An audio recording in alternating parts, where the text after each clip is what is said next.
nesses dias, fazermos uma pequena jornada, chamei assim, uma caminhada de preparação para o advento do Natal, dentro da ideia de que no nosso calendário tradicional, no dia 25 de dezembro, nós, boa parte dos cristãos no mundo, rememoramos o nascimento de Jesus e, e todos os fatos da história bíblica que marcam esse acontecimento. Agora, possamos ter uma discussão aí de datas, né, de calendário, enfim, mas o relevante para nós é relembrarmos, pelo menos uma vez por ano, então pode ser nessa época do ano, tá bom assim, todos esses acontecimentos que são, na verdade, os mais importantes da história da humanidade, talvez, período que começa com o nascimento de Jesus e até sua morte e ressurreição. E nessa caminhada nós nos propusemos a meditar em 4 personagens ou em 4 estações, 4 paradas na caminhada, digamos assim,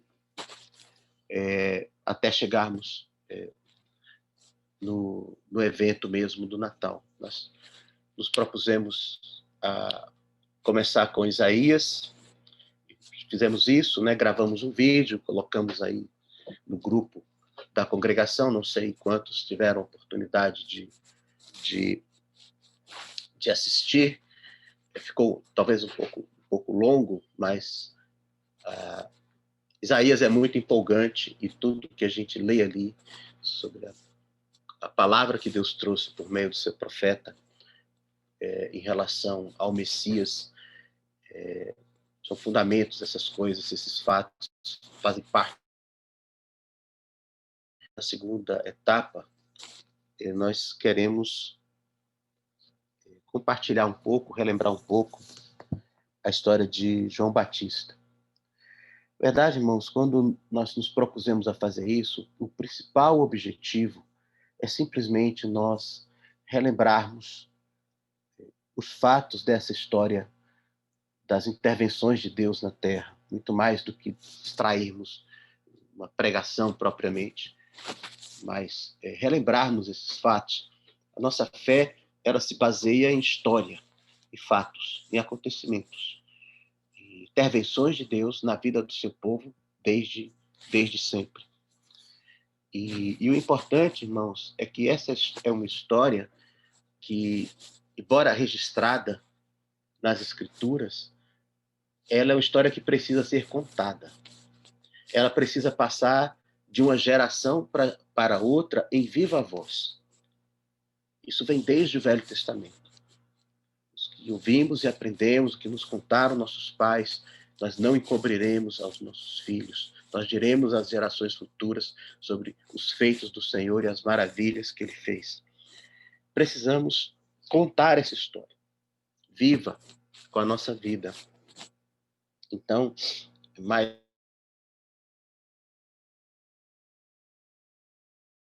a nossa fonte, nós precisamos da inspiração do Espírito Santo para que esse registro que está nos livros, ele se torne, de fato, parte da nossa própria vida. E nós possamos contar essa história.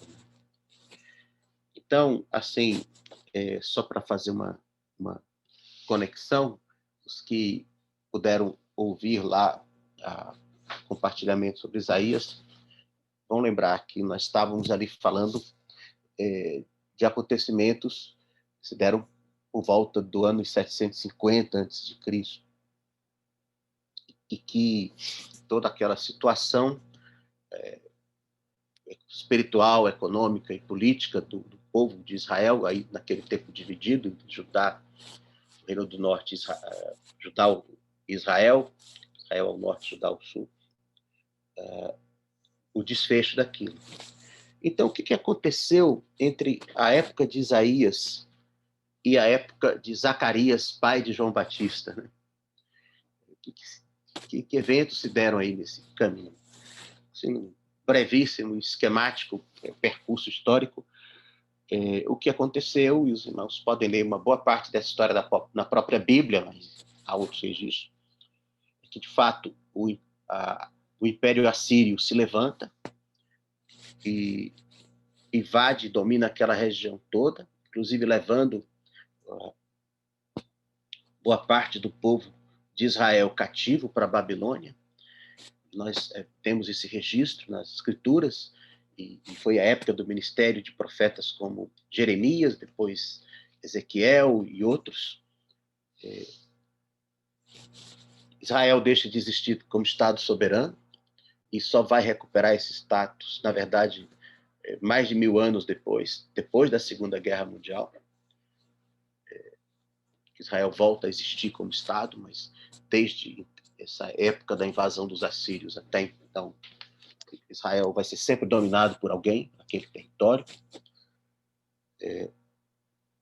Depois, o Império Assírio é sucedido pelo Império Persa. Aí a gente tem, nesse meio de tempo aí, a história, por exemplo, de Esdras e Neemias, que voltam para reconstruir os muros de Jerusalém e tal. Depois, o Império Grego, já com Alexandre o Grande, já estamos aí mais próximos do cenário que existia na época de João Batista e de Jesus. O Império Grego, com Alexandre o Grande, como disse, dominou boa parte daquela região e principalmente se impôs do ponto de vista cultural, filosófico. Tanto que ainda na época de Jesus, a língua corrente era o grego, e toda a discussão que Paulo tinha eventualmente com os sábios da sua época, basicamente eram sábios, ou sabedoria, uma sabedoria vinda dos gregos. Porque após o domínio político dos gregos, vieram os romanos, que conquistaram aquela região toda, mas se diz mas foram conquistados culturalmente e boa parte pelos gregos. Então, o Império Romano sucedeu ao Império Grego e trouxe também grandes influências, né, que vem para nós até hoje, né, com as leis romanas, né, o nosso direito vem de lá e o próprio latim, né, enfim. Esse é um pouco do cenário político, e do lado, do ponto de vista espiritual, o que está acontecendo com Israel foi um declínio espiritual, apesar do ministério de vários profetas se levantando nessa época, mas muita mistura, um sincretismo, né? E a imposição, já no período mais próximo da época de João Batista e Jesus, de reis que não eram da casa de Davi, eram reis mestiços, pagãos, de outras linhagens, que foram colocados ali pelos dominadores, pelos imperialistas. Então, na época mesmo do nascimento de Jesus, reinava naquela região toda um rei chamado Herodes o Grande, que não era da casa de Davi. Vinha de outras casas reais daquela região e subordinado, né, vassalo assim, dos romanos. Mas nesse período todo, Deus, isso já está lá na profecia de Isaías, uma referência a uma parte do povo, a um remanescente do povo, que permaneceria fiel ao Senhor e na expectativa daquilo que os profetas anunciavam, da restauração de Israel, do Messias que viria, e do restabelecimento do trono de Davi e tal, né? Então, esse remanescente fiel aí, a gente encontra alguns personagens desse grupo no Novo Testamento.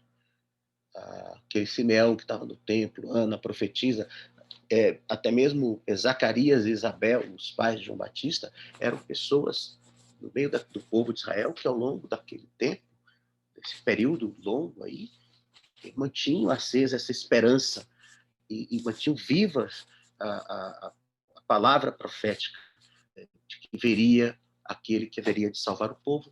Às vezes, a ideia de um Messias, ou de um Salvador, um rei político, que viria finalmente restabelecer o trono de Davi politicamente, mas também uma consciência assim que crescia para alguns de que esse Messias, esse Salvador, seria muito mais do que isso. Isso nós vimos na profecia de Isaías, né? Como essas leituras elas foram se se acrescentando uma à outra. Então, na hora Isaías falava de alguém que poderia perfeitamente ser entendido como um rei humano, simplesmente um herdeiro do trono de Davi. Depois ele dizia coisas que, de fato, não se poderiam atribuir a nenhum rei humano. Então, a gente chega à época de Jesus mais ou menos assim, e desde os últimos profetas do Velho Testamento, né, Ageu, Zacarias, Malaquias, a gente tem um período de mais ou menos 400 anos, digamos assim, de silêncio entre os dois testamentos, né? E o que torna ainda mais impressionante o fato de, ainda depois desse tempo todo, em Israel haver pessoas vivendo a expectativa do Messias. E é interessante, então, só para a gente fazer um link bem rápido, né? O pessoal aí que foi de escola dominical, fazia gincana bíblica, enfim, tinha aquelas perguntinhas clássicas do tipo: quais são as últimas palavras do Velho Testamento, né? Aí os irmãos espertinhos, os jovenzinhos espertinhos diziam, naquela época, diziam assim: não, a seguir, cenas da próxima temporada. É... Spoiler da próxima temporada. Tá acabando o velho, vai vir o novo, né? E é mais ou menos isso que está na Bíblia, porque se a gente ler aqui em Malaquias, no capítulo 4, os últimos versículos mesmo do Velho Testamento, diz assim: eis que vos enviarei o profeta Elias antes que venha o grande e terrível dia do Senhor. Ele converterá o coração dos pais aos filhos e o coração dos filhos a seus pais, para que eu não venha e fira a terra com maldição. E essas palavras são justamente aplicadas. Então, irmãos, assim, vamos dar uma olhada agora, seguindo aqui basicamente o Evangelho de Lucas, fazer alguns destaques, né, do texto bíblico, ainda que a gente não leia todas as passagens, mas, como disse, importa aqui muito a gente contar uma história. Eu queria contá-la para os irmãos, sabendo que os irmãos a conhecem, mas tentando nos lembrar a todos, nos relembrar a todos os principais assim fatos, né? Uma coisa que é muito interessante destacar logo de cara aqui no Evangelho de Lucas, no primeiro capítulo, é que Lucas se via e se colocou ali numa posição de contador de história, de historiador. Sabia que ele era médico, né? Sabe que ele era médico, mas talvez a formação um pouco mais acadêmica dava a ele essa perspectiva. E ele diz aqui em Lucas, capítulo 1, ele logo diz assim: visto que muitos houve que empreenderam uma narração coordenada dos fatos que entre nós se realizaram, conforme nos transmitiram desde o princípio, os que desde o princípio foram deles testemunhas oculares e ministros da palavra, igualmente a mim me pareceu bem, depois de acurada investigação de tudo desde a origem, dar-te por escrito, excelentíssimo Teófilo, uma exposição em ordem, para que tenhas plena certeza das verdades em que foste instruído. Lucas não andou com Jesus. Ele andou com Paulo, com Silas, com Barnabé, com a turma lá já de Atos dos Apóstolos. Ele era grego.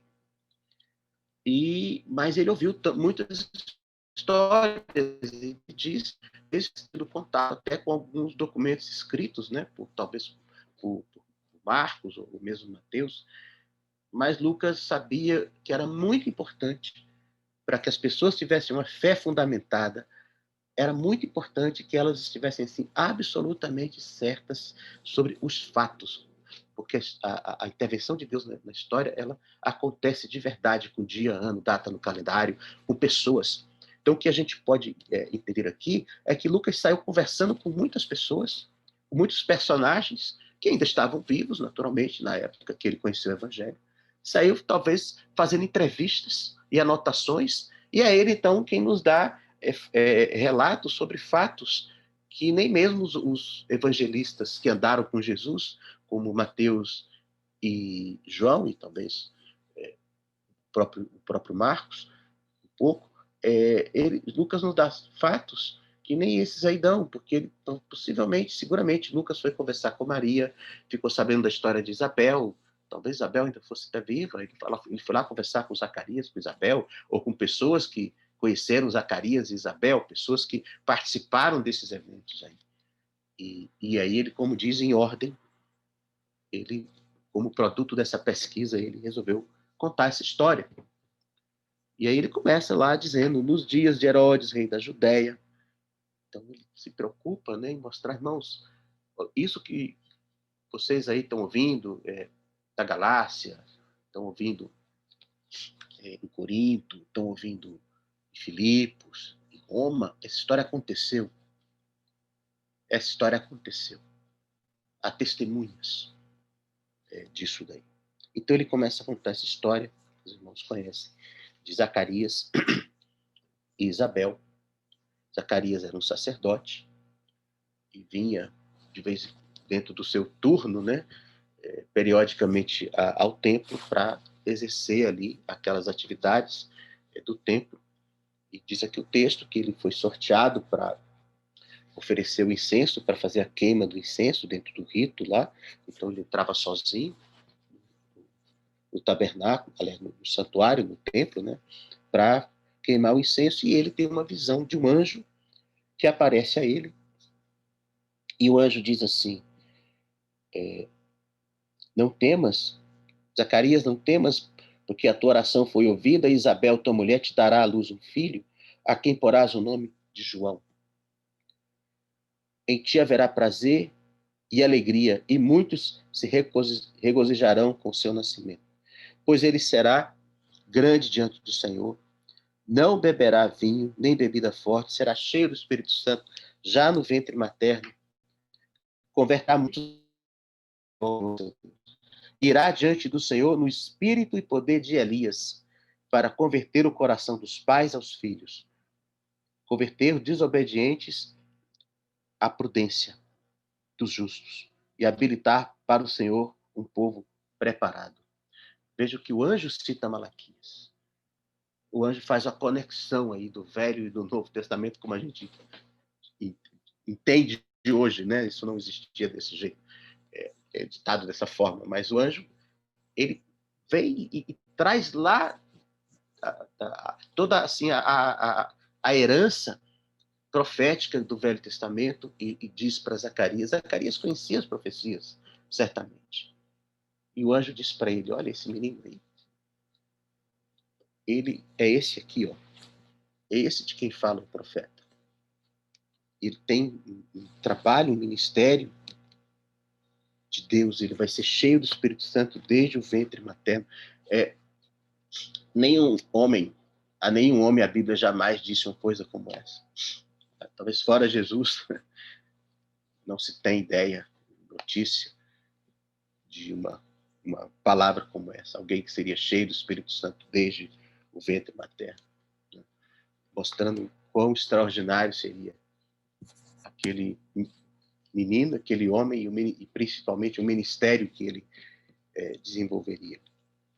Então a história diz que Zacarias ficou muito perplexo, porque já era velho, e sua esposa Isabel também já era de idade e estéril, tida como estéril, e ele fica, né, pede assim, como eu vou saber disso? Ele pede uma espécie de sinal. O anjo não gosta muito disso, né? Talvez Gabriel disse: olha, eu sou Gabriel, eu assisto diante do Senhor, eu fui enviado, você quer o sinal? Então pronto, você vai ficar mudo até o dia que essas coisas se cumprirem.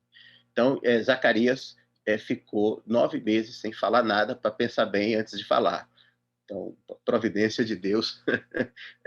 Eu tenho um autor que eu gosto muito que diz assim: se Zacarias tivesse ficado em silêncio quando ouviu a palavra do anjo, não teria saído dali mudo. Porque ele não ficou em silêncio e se atrapalhou na fala, ele saiu de lá mudo. Isso é uma boa lição, né? Talvez quando a gente ouve a palavra do Senhor assim, que é muito, né, impactante, muito tudo, o silêncio é uma boa ideia antes da gente sair assim, expressando. Mas, enfim. Então, passado ali os dias, e vou pular aqui no texto bíblico, o que se diz sobre o anúncio do nascimento de Jesus, porque essa é a nossa próxima a terceira e próxima estação. Mas, aqui, ainda em Lucas, capítulo 1, versículo 57, a gente tem a história do que se deu. Isabel, de fato, ficou grávida e deu à luz a um menino, e ficou muito feliz, e isso é o significado do nome João, né? Deus é propício, Deus concede graça, Deus mostra o seu favor. E tem até aquele episódio que Zacarias ainda estava mudo, né, por aquele tempo, e queriam, na hora de circuncidar o menino, colocar um outro nome qualquer no menino, e Isabel dizia que não, e no final Zacarias pegou lá uma tabuinha e escreveu o nome dele é João. E nesse momento Zacarias, então, é cheio do Espírito Santo e fala, né, e tem esse registro dessa profecia de Zacarias aqui sobre o menino. Ele diz assim: bendito seja o Senhor Deus de Israel, porque visitou e redimiu o seu povo, e nos suscitou plena e poderosa salvação, da casa de Davi, seu servo, como prometera desde a antiguidade, por boca dos seus santos profetas, para nos libertar dos nossos inimigos e das mãos de todos os que nos odeiam, para usar de misericórdia com os nossos pais, e lembrar-se da sua santa aliança e do juramento que fez a Abraão, nosso pai, de conceder-nos que, livres das mãos de inimigos, o adorássemos sem temor, em santidade e justiça perante ele todos os nossos dias. Então, vejo, amado, se a gente reler alguns textos daquele de Isaías, assim, é a reedição daquilo, a recuperação daquilo, o reavivamento daquela palavra toda, daquela expectativa toda, indo desde Abraão. Assim, muitas vezes, quando a gente lê esses textos do Novo Testamento, a gente passa rápido demais por eles, né? O cântico de Zacarias, Zacarias, aqui, como tem uma sequência de história contada aqui, que vem dos santos profetas e antes dos profetas, desde Abraão, enfim. E a profecia continua assim: tu, menino, serás chamado profeta do Altíssimo, porque precederás o Senhor, preparando-lhe os caminhos, para dar ao seu povo conhecimento da salvação, no redimir dos seus pecados, graças à entranhável misericórdia de nosso Deus, pela qual nos visitará o sol nascente das alturas, para alumiar os que jazem nas trevas e na sombra da morte, e dirigir os nossos pés pelo caminho da paz.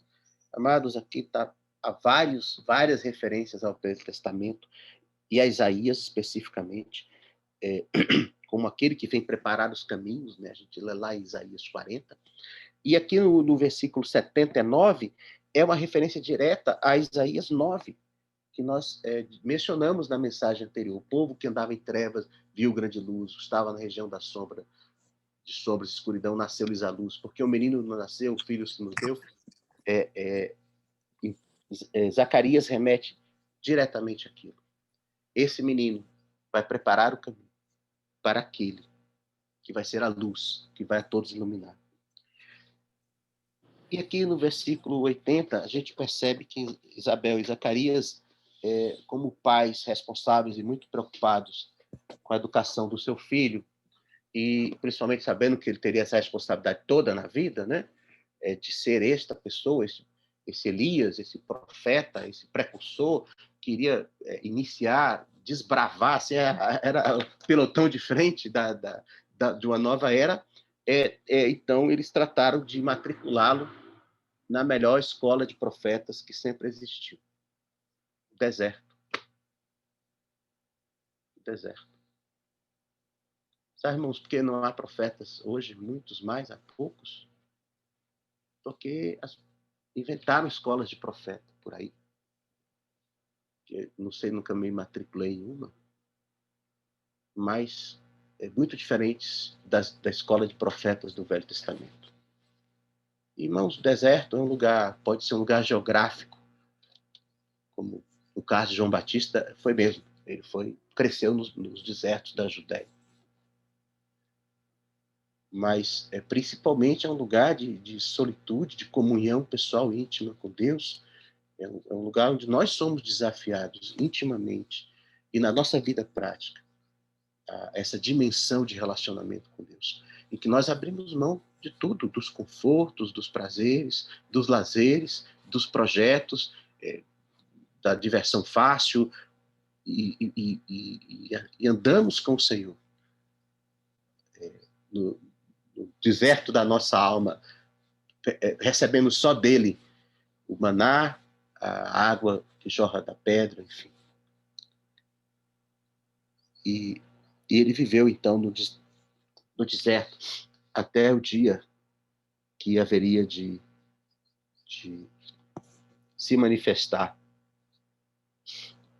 em Israel. E esse dia aí,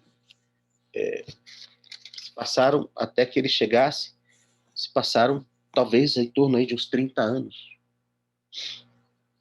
Uns 30 anos entre o nascimento de João Batista, pouco tempo depois o de Jesus,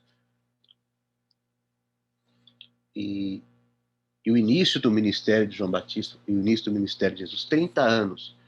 Meus caros, eu fico pensando nessa linha de tempo, né? Assim, nós, pessoas, homens e mulheres da era moderna, estamos profundamente agoniados com um ano de pandemia.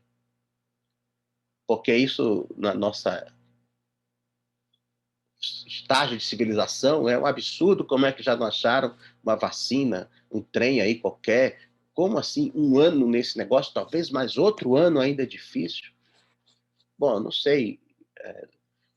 Deus não se move com as urgências humanas. A Bíblia fala sempre no tempo propício de Deus. O tempo que lá Deus, na Santíssima Trindade, faz, sei lá, com algum tipo de avaliação e diz: é agora. Enquanto isso, Isabel e Zacarias, Maria e José guardavam essas coisas no coração. Algumas pessoas próximas, seguramente também, ficavam assim: gente, o que vai ser desse menino? Isso é uma coisa extraordinária, mas se passaram 30 anos. E a gente chega aqui, então, na narrativa de Lucas, no capítulo 3, ele diz: no 15º ano do reinado de Tibério César, sendo Pôncio Pilatos governador da Judéia, Herodes, tetrarca da Galiléia, seu irmão Filipe, tetrarca da região de Itureia e Traconites, e Lisânias, tetrarca de Abilene. Aí vem o início da pregação de João Batista.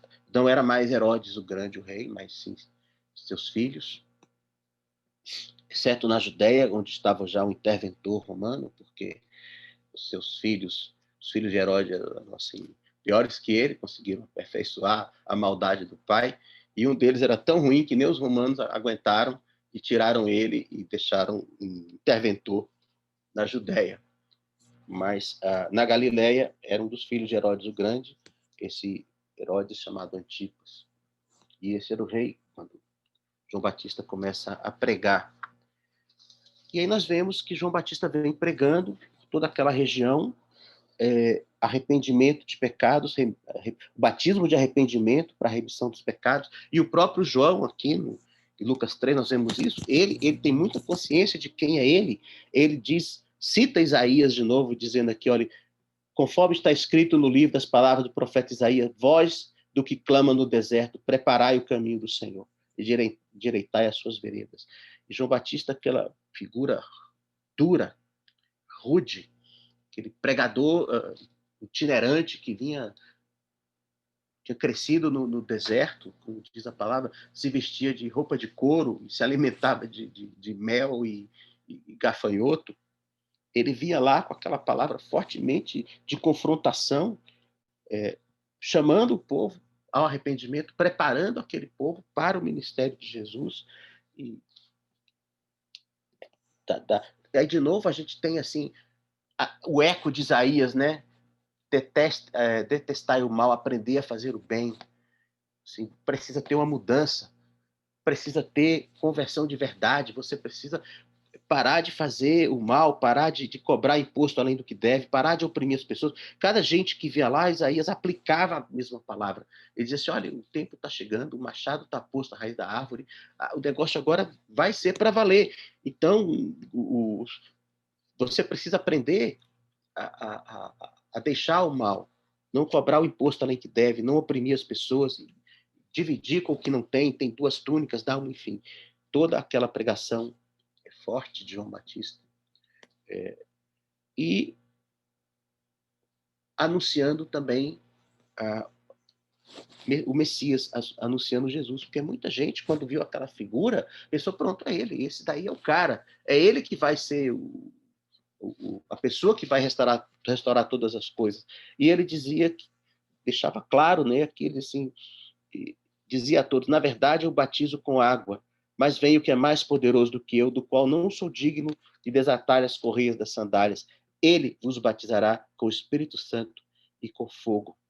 A sua pá ele a tem na mão, para limpar completamente a sua eira e recolher o trigo em seu celeiro, porém queimará a palha em fogo inextinguível.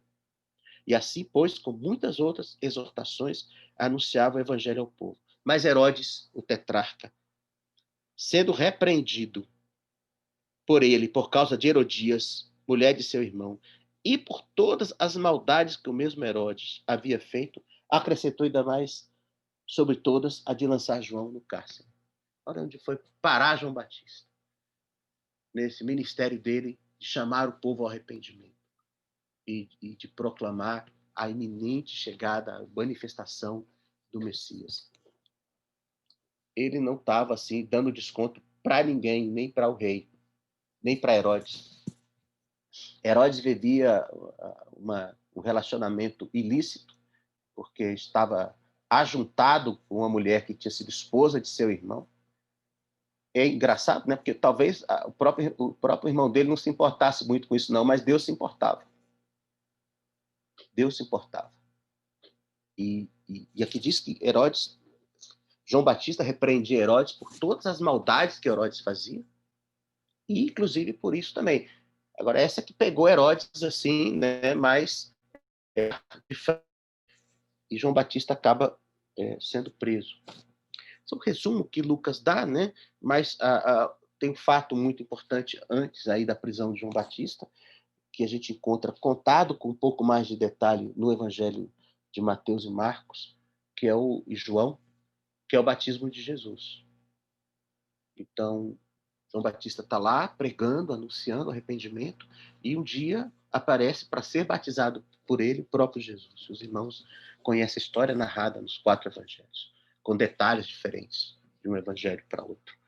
E quando ele se aproxima, quando Jesus se aproxima, Jesus diz, não, não, não. João Batista diz, não, não, não, Senhor.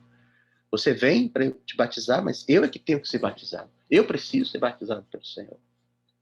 E Jesus diz, não, convém que seja assim, para que a gente cumpra toda a justiça.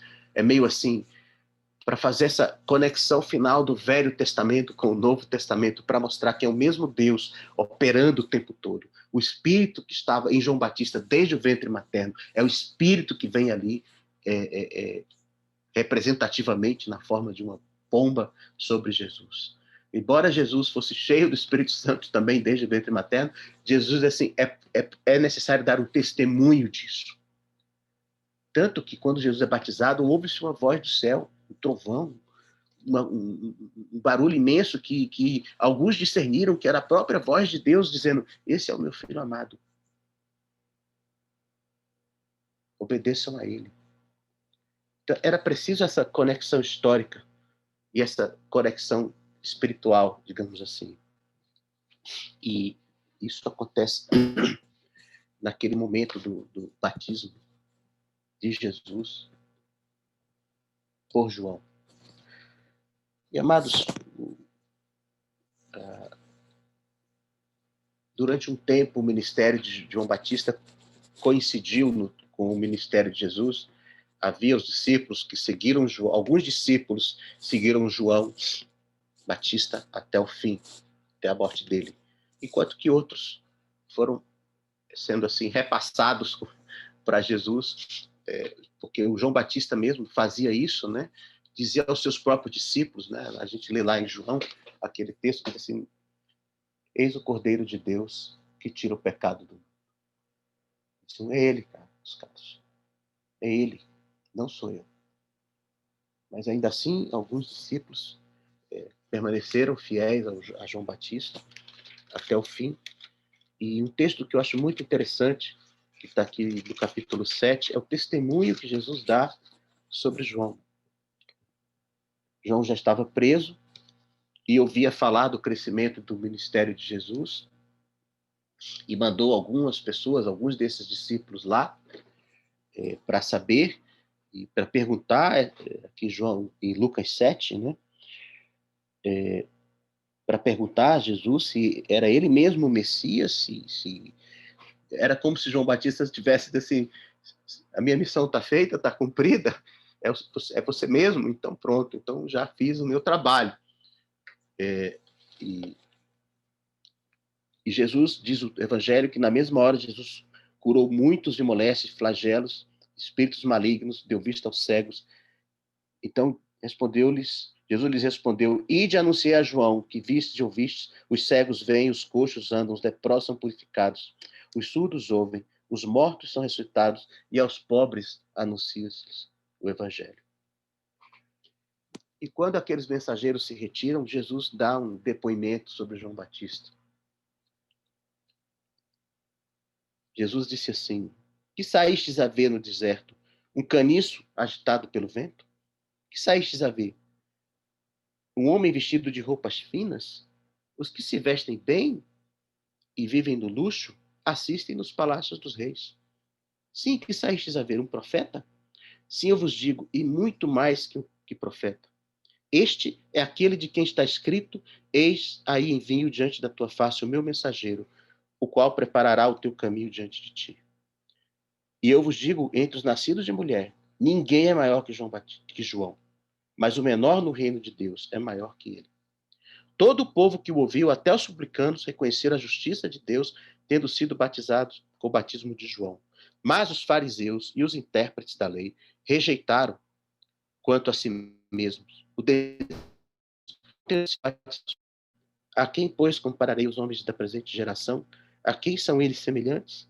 São semelhantes a meninos que, sentados na praça, gritam uns para os outros: nós vos tocamos flauta e não dançastes, entoamos lamentações e não chorastes.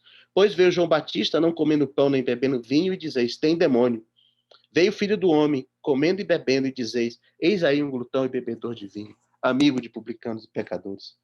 Mas a sabedoria é justificada por todos os seus filhos. Que testemunho, amados, do próprio Senhor sobre o seu profeta. Que testemunho. João era assim, era o contrário, né, do que se poderia talvez imaginar ou pensar de uma pessoa de sucesso. Ele não era procurado pelos homens por causa de sua aparência, por causa da sua refinada sabedoria, por causa da sua lucidez ou proposta política, ou que fosse. Ou que fosse. Não era isso. Ele era uma voz. Ele era uma voz. O que importava é que João Batista era uma voz. Uma voz que clamava no deserto. Uma voz que transmitia uma palavra de Deus. Amados, como precisamos disso hoje? Precisamos refletir sobre isso hoje. Vou voltar a esse ponto aí, mas queria só terminar de contar a história de João Batista, né? Ele foi preso, como nós vimos, por Herodes, e conta os evangelhos, que João Batista lá preso, Herodes tinha um drama de consciência tão grande, diz o evangelho, que Herodes vinha de vez em quando ouvir João Batista dentro do cárcere lá. E devia dizer a Herodes umas poucas e boas, mas Herodes, assim mesmo, alguma coisa da consciência dele, aquela palavra era tão forte, era uma palavra tão carregada de poder, de graça, que até um homem como Herodes, assim, um perverso filho de perverso, parava para ouvir, ainda que fosse dura contra ele. Mas um dia, João Batista tinha muitos inimigos ali naquele palácio, principalmente a esposa, né,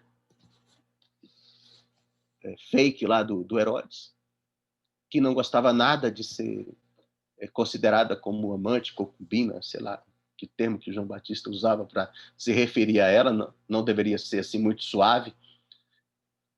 E ela, então, um dia, no aniversário de Herodes, a filha dela dança lá diante lá dos convidados, o costume pagão lá da época, a gente vê essas coisas por aí, filmes e tal, e todos se agradam muito da moça.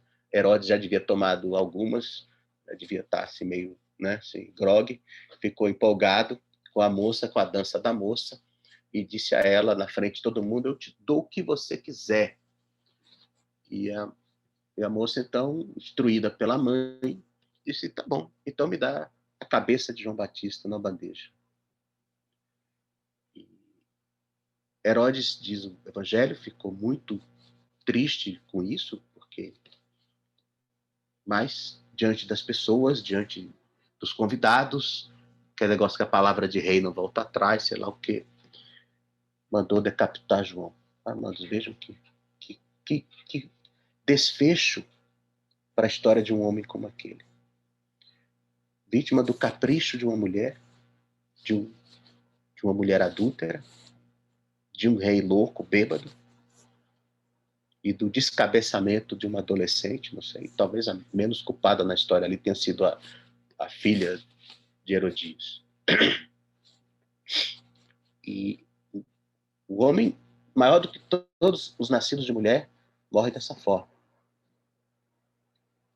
Mas, amados, João cumpriu seu ministério.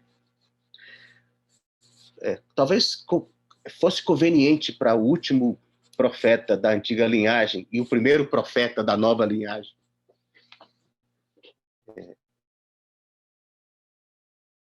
exatamente esse destino.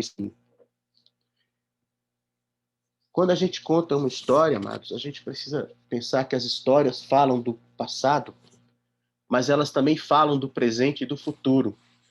Essas histórias, elas falam da humanidade, mas falam de cada um de nós também.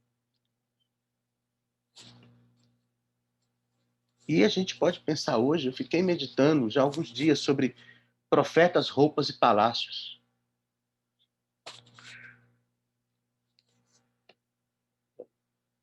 Amados, infelizmente hoje, há muitos que se dizem profetas de Deus que apreciam demasiadamente usar roupas finas e elegantes. Eu vejo às vezes imagens aí nas mídias, nas redes sociais, e amam ser convidados para os palácios do poder. E desfilar, fazer selfie, Twitter, o que for, com os poderosos. Esses, amados, precisam tomar muito cuidado. A ver, porque se não são profetas de uma outra linhagem. Porque isso havia no Velho Testamento também. Profetas que viviam bajulando os reis e os poderosos. Havia. Profeta ocasião de profecia encomendada. Tem algumas histórias fantásticas no Velho Testamento sobre isso. E os próprios reis, às vezes, sabiam que aqueles eram apenas bajuladores. E de vez em quando a coisa apertava mesmo, o rei dizia assim: não, chama o fulano de tal, porque ele é o homem de Deus. Mas, amados, me preocupa muito hoje que muitos que se apresentam como profetas, assim, sejam seduzidos demais por ganhar o seu público com a aparência, com uma linguagem refinada, dizendo sempre coisas que convêm, coisas que satisfazem, coisas que reforçam posições e posturas que contrariam a Deus, a santidade de Deus. Eu acho que João Batista, assim, seria o pior pesadelo para qualquer profissional de marketing.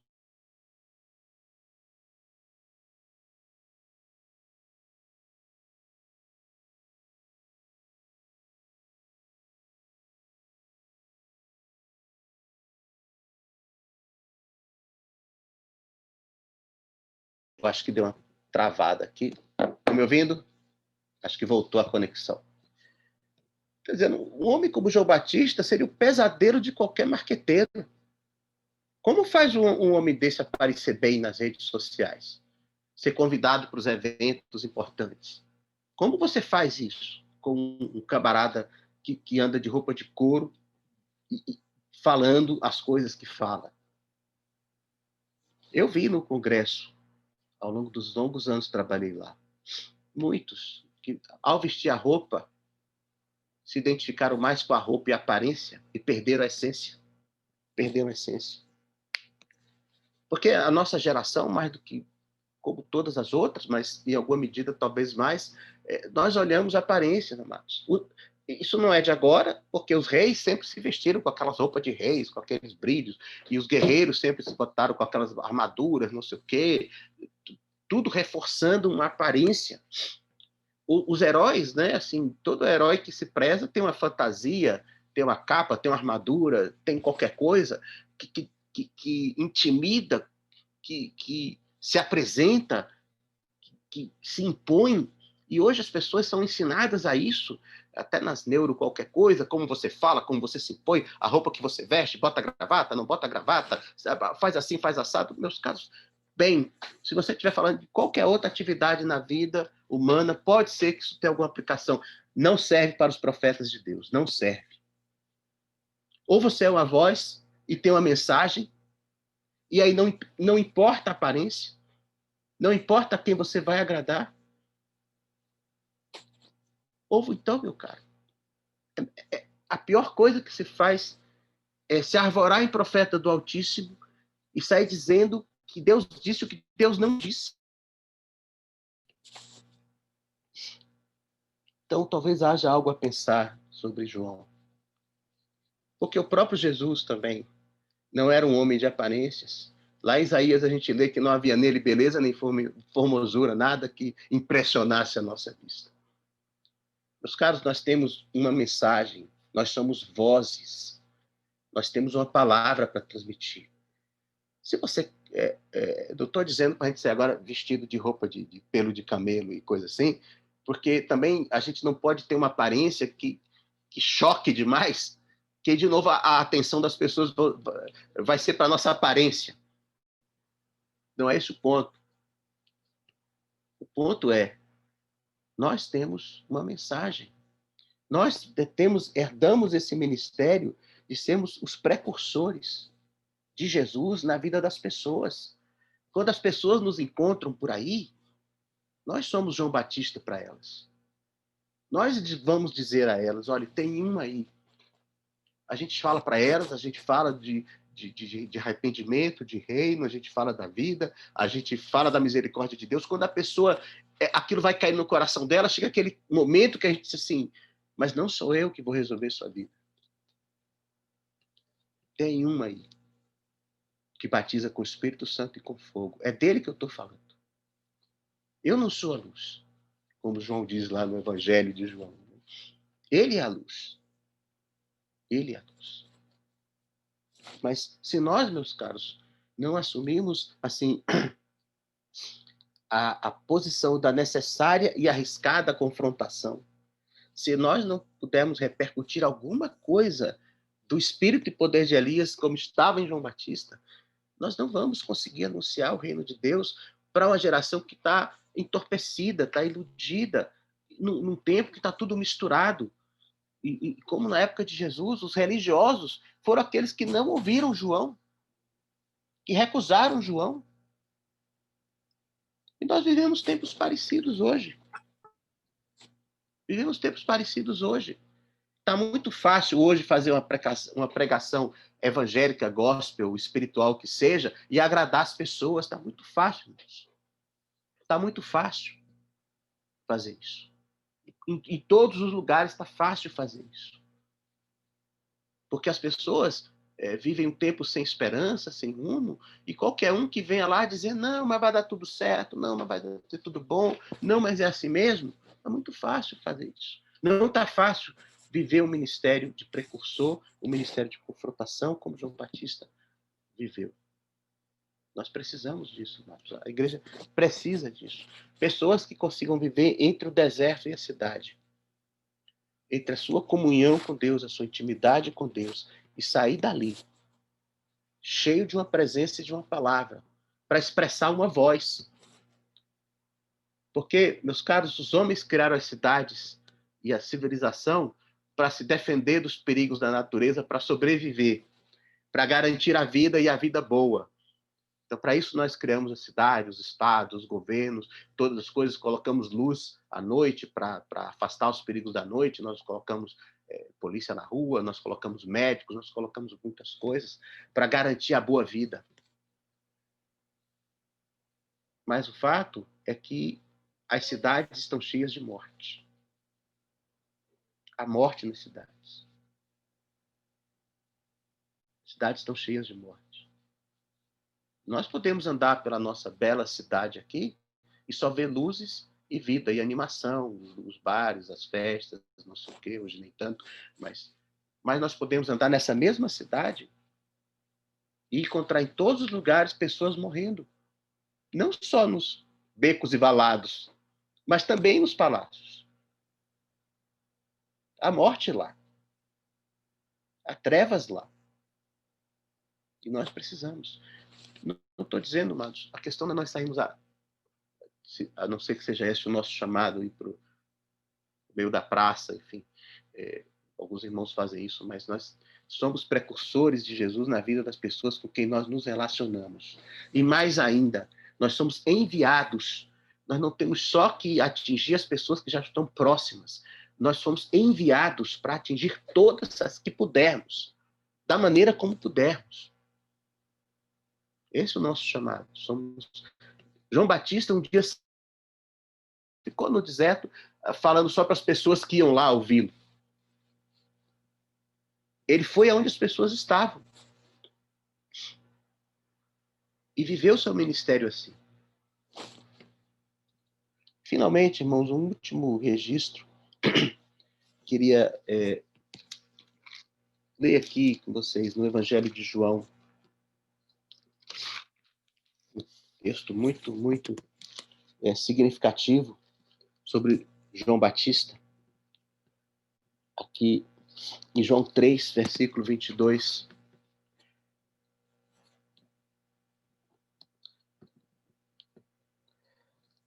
Diz assim: teve uma situação lá entre os discípulos de João Batista e os discípulos de Jesus. E os discípulos de João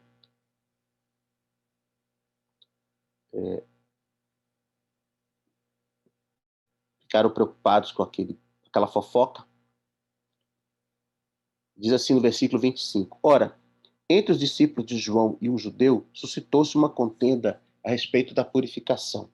Foram ter com João e lhe disseram: mestre, aquele que estava contigo além do Jordão, do qual tens dado testemunho, está batizando, e todos lhe saem ao encontro.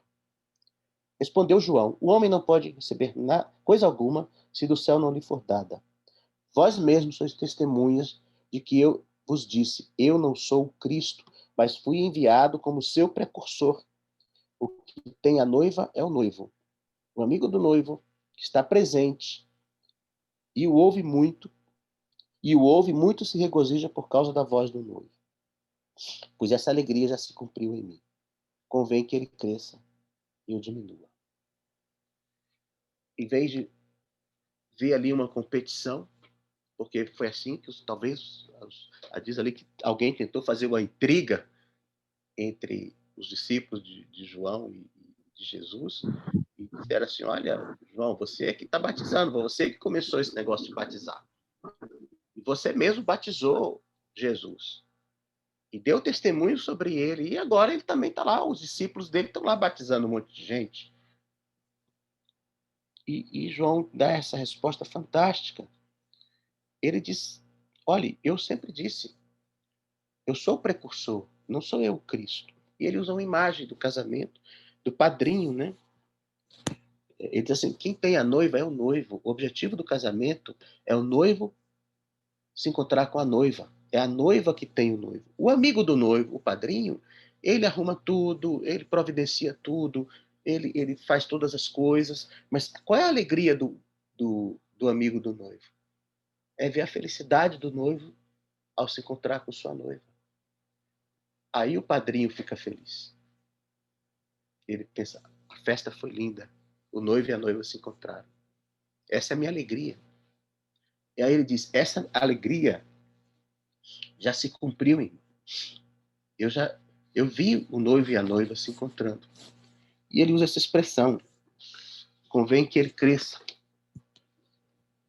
e eu diminua. Amados, eu não sei se essa etapa da minha vida eu tenho descoberto que diminuir é muito mais difícil do que crescer. Crescer pode ser difícil, pode envolver luta, pode envolver investimento, perseverança, em qualquer área da vida que você pensar. Crescer pode ser difícil, num trabalho, numa profissão, num relacionamento. Crescer pode ser difícil. Estabelecer um ministério, ter uma posição, um reconhecimento, como profissional, como pai, como mãe, como cristão, como discípulo, como qualquer coisa. Mas diminuir é muito mais difícil. Porque crescer, de alguma forma, por mais cuidados que a gente tente ter com o coração, responde a um anseio arraigado em todos nós, de sermos reconhecidos, amados, admirados, vistos. Diminuir como uma decisão própria, como João disse, convém. É muito mais difícil, amados. Infelizmente, nós temos visto no meio do ministério cristão pessoas que souberam crescer muito bem e não sabem diminuir. Não sabem diminuir. Não entendem que o nosso trabalho, o nosso ministério é apresentar as pessoas ao noivo. Esse é o nosso trabalho, essa é a nossa alegria. Não é que as pessoas nos tenham como grande qualquer coisa, como espirituais, ou como sábios, ou como qualquer coisa. Diminuir é muito mais difícil do que crescer. Como pais, chega um momento, quando os filhos estão lá para adultos, a partir de um certo momento, começa a ser hora de diminuir. É conveniente isso. Mas para muitos pais é difícil diminuir. Jesus disse para João, né, quando você era jovem, você fazia o que queria. Quando você for velho, outro vai te tomar pela mão e te levar aonde você não queria ir. É difícil diminuir. Às vezes, num relacionamento, qualquer, entre marido e mulher, entre irmãos, nós, assim, queremos ser úteis, queremos edificar, nós queremos que aqueles irmãos e irmãs, que a esposa, que o esposo, que os filhos nos tenham em conta e como referência. Isso é, claro, é ótimo. Mas, amados, às vezes chega um momento de diminuir.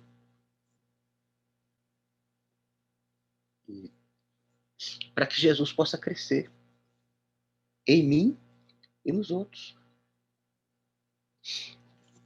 Profissionalmente, a gente cumpre um ciclo, né? Não sabe, me aposentei, trabalhei 38 anos lá na Câmara dos Deputados, com a graça de Deus, sobrevivi, saí de lá razoavelmente, né, inteiro.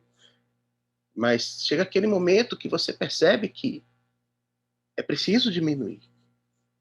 Tem uma outra geração chegando. A sua tarefa ali está se cumprindo.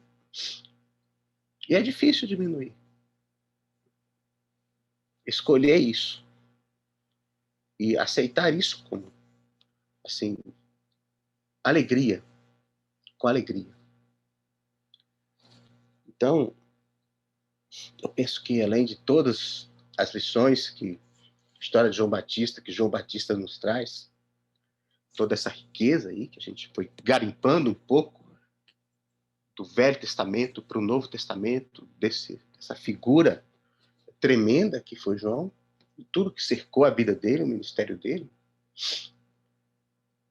toda a graça, todo o poder, toda a veemência, toda a ação poderosa de Deus na vida daquele homem. Amados, João é uma figura tremenda, assim. João não fez nenhum milagre, que se saiba.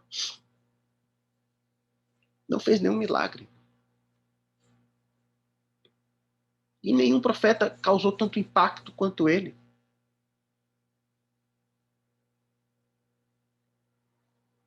João não fez nenhum ato dramático, evento de qualquer coisa.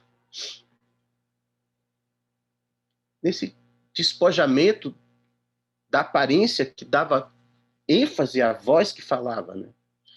Nós temos uma lição muito grande para aprender. Não temos que impressionar as pessoas por nossa aparência. Nem para um lado, nem para o outro. Nem por parecermos demais, nem também por queremos assim, nos apresentar como humildes demais. Nós não temos que impressionar as pessoas com nossa aparência. E nem mesmo com a sofisticação da nossa fala. Como diz Paulo, eu falo a sabedoria não deste século, eu não vim aqui com palavras refinadas para falar com vocês, mas eu vim anunciar a vocês Cristo crucificado.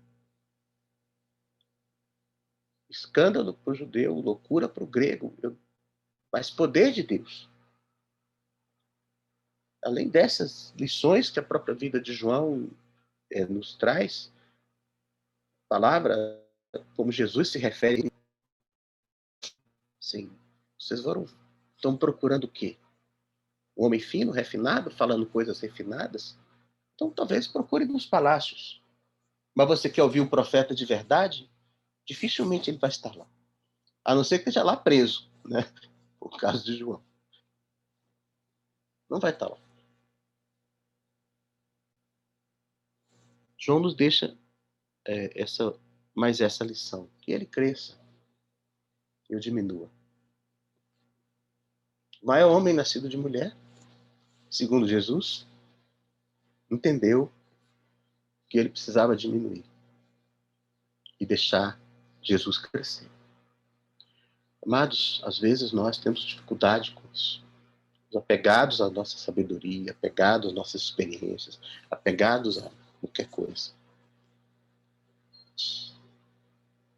Não deixamos Jesus crescer. No nosso coração, dentro de nós, nós não vamos para o deserto para deixar ele ser grande lá e ouvir o que ele tem para dizer. Nos relacionamentos, estamos sempre muito preocupados em falar, em dizer, em posicionar. Temos sempre que pensar se não estamos fortes demais. As pessoas fortes demais são inúteis para Deus. Porque, como descobriu o apóstolo, é na fraqueza que o poder de Deus opera. É interessante isso, né? Porque eu não consigo pensar num homem mais forte que João Batista. Não consigo pôr na minha mente nem Super-Homem, Homem-Aranha, Homem de Ferro, Thor, qualquer coisa, com todos os seus aparatos e uniformes, e armas e não sei o que lá. Nem deles, dessas figuras aí, representa força e poder como João. Poder que não era dele, mas fluía por meio dele. Amados, ter essa palavra, meditar nela, eu passei muito por alto, por muita coisa aqui, mas a ideia era recontar uma história, para tornar essa história, de alguma maneira, parte da nossa história. Não somente parte do que nós cremos, mas principalmente do que nós buscamos viver.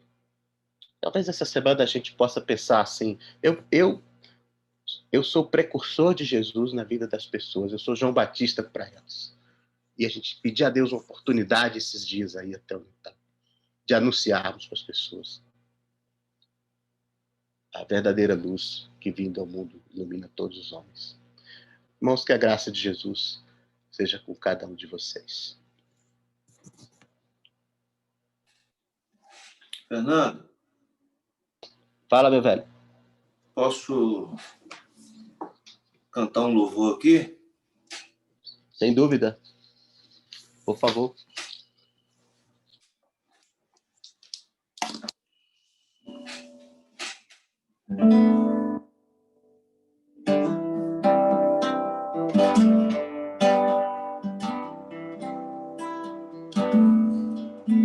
Abriu mão da sua glória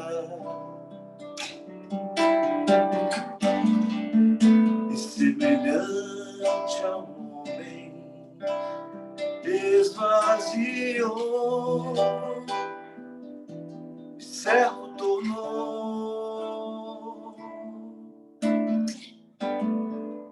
e a si mesmo se humilhou.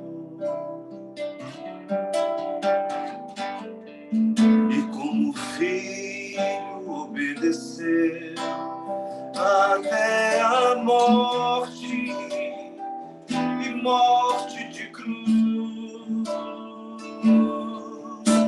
Mas o grande Deus, o nosso Pai, o exaltou e lhe deu um nome que é sobre todo nome, nos céus e na terra, e debaixo da terra, ao nome de Jesus, todo joelho se dobrará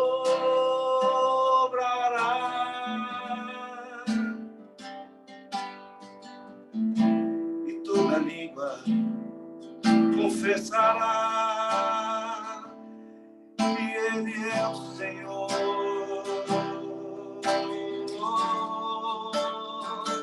Jesus,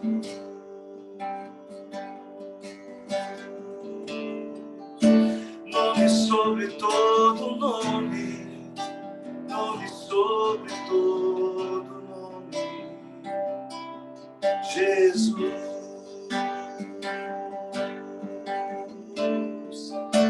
Nome sobre todo nome, nome sobre todo nome. Seu nome é maravilhoso, Conselheiro, Deus forte, Pai da eternidade e Príncipe da paz. Aleluia.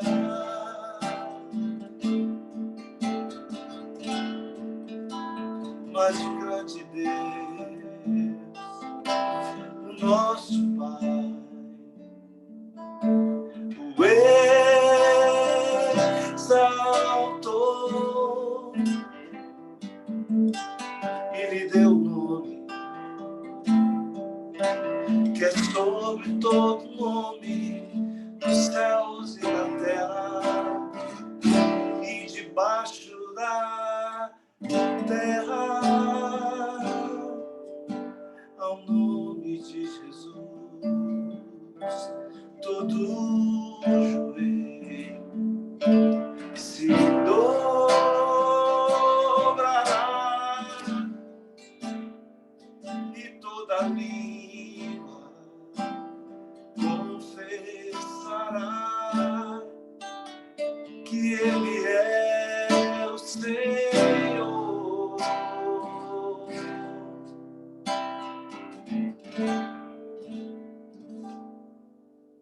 Aleluia.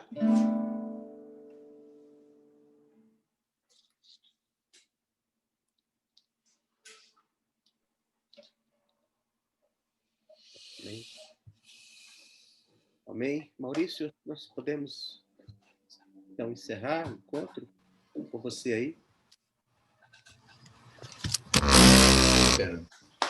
Só comentasse, eu fiquei pensando num dos textos que você leu. Diz que João Batista, né, já tinha cumprido a alegria de ver o noivo, né, apresentado à noiva, já tinha se cumprido nele. Achei legal relembrar isso, porque sempre me intriga a forma como João foi morto. Está parecendo assim que foi precocemente. Mas não foi precocemente, porque ele cumpriu o chamado dele. Ele foi a voz que clamou no deserto, né? Anunciou Jesus. Quando chegou a hora dele partir, esse objetivo já tinha sido plenamente cumprido. Então, a gente possa também focar, né, no cumprimento do propósito, do chamado de Deus para a vida de cada um de nós. Em nome de Jesus. Amém. O Senhor abençoe a todos, que a gente siga aí meditando, né, nessas palavras, todas as lições que podemos aprender com a vida de João Batista. Amém. O Senhor abençoe a todos. Amém.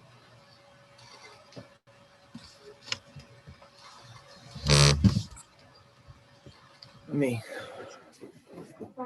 Faz uma música.